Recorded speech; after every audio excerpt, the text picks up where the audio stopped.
बिस्मिल्लाहिर्रहमानिर्रहीम। अस्सलामुअलैकुम नाज़रीन, उर्दू स्टार पर हम आपको खुशामदीद कहते हैं।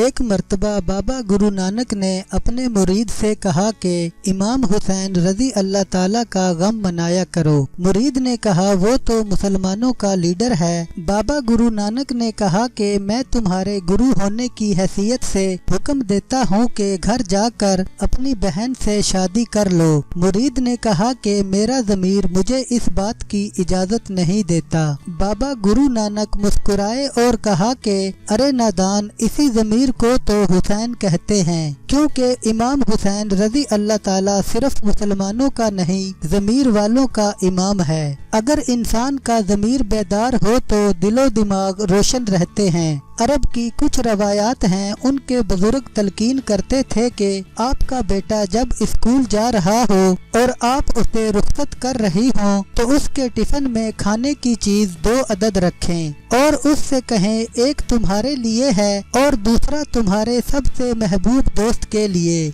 इस तरह आपका बच्चा मोहब्बत और एहसान का सबक सीखेगा। बच्चे के बैग में कलम 1 से ज़ायद रखें और उससे कहें कि अगर कोई स्टूडेंट अपना कलम भूल जाए तो आप मदद के तौर पर ये कलम उसको दे देना। इस तरह आपका बच्चा अपनी जिम्मेदारियां और दूसरों की मदद करने का जज्बा सीखेगा। जब बच्चा घर वापस आए तो उसे बताएं कि उसके आने से घर की रौनक बढ़ जाती है। इस तरह से उसे अपनी कदरों कीमत का अंदाजा होगा। जब वो घर लौटे तो उससे पूछें कि आज आपने सबसे अच्छा काम क्या किया है। इस तरह से उसे अच्छे बुरे की तमीज होगी और अगली बार वो आपके बगैर पूछे आपको बताएगा। तरबियत एक सादा और आसान सा फन है। जुबान से लंबी चौड़ी तकरीर करने से तरबियत नहीं हो सकती। यकीनन सच्चाई बराह रास्त तो दिलो दिमाग पर असर अंदाज होती है। मैंने एक वाकया पढ़ा कि एक पाकिस्तानी जापान गया। उसने अपने दोस्त के घर जाने के लिए टैक्सी ड्राइवर को रोका। ड्राइवर ने पाकिस्तानी को झुककर सलाम किया। सफर के दौरान रास्ते में ड्राइवर ने टैक्सी का मीटर बंद कर दिया।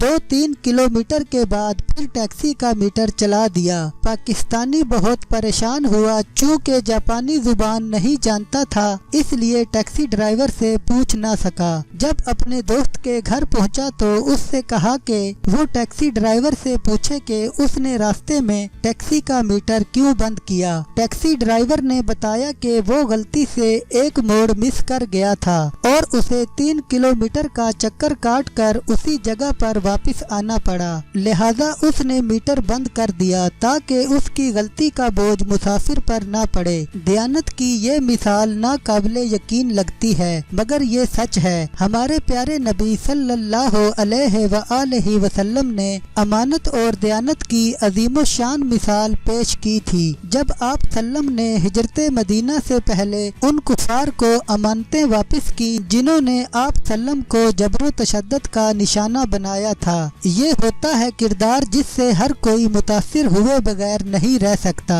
ऐसे ही किरदार से एक बेहतरीन मुआशरे की तश्कील मुमकिन है। इस वीडियो को देखते हुए एक वाकया और भी सुन लीजिए, फिर फैसला करने में आसानी होगी कि इखलाकी एतबार से हम जिल्लत की कितनी बड़ी खाई में गिर चुके हैं और हमें इसका मतलब एहसास तक नहीं। एक पाकिस्तानी बिजनेसमैन ने बताया कि नॉर्वे में उसके मुलाजिम ने $50 का चेक चोरी कर लिया। वो पुलिस स्टेशन पहुंचा। एक अफसर ने उसका बयान रिकॉर्ड किया और उसे कहा कि 1 हफ्ते बाद आ जाना, इस दौरान तफ्तीश मुकम्मल कर ली जाएगी। पाकिस्तानी 1 हफ्ते के बाद दोबारा पुलिस स्टेशन पहुंचा तो ऑफिसर ने बताया कि मुलाजिम ने चेक कैश कराया था मगर उसने चोरी नहीं की। ऑफिसर ने वजाहत की कि मुलाजिम की तनख्वाह उसका वालिद ले लेता था। मुलाजिम के पास खाने के लिए कुछ नहीं था। नॉर्वे के कानून के मुताबिक अगर कोई शख्स भूख की वजह से चोरी करे तो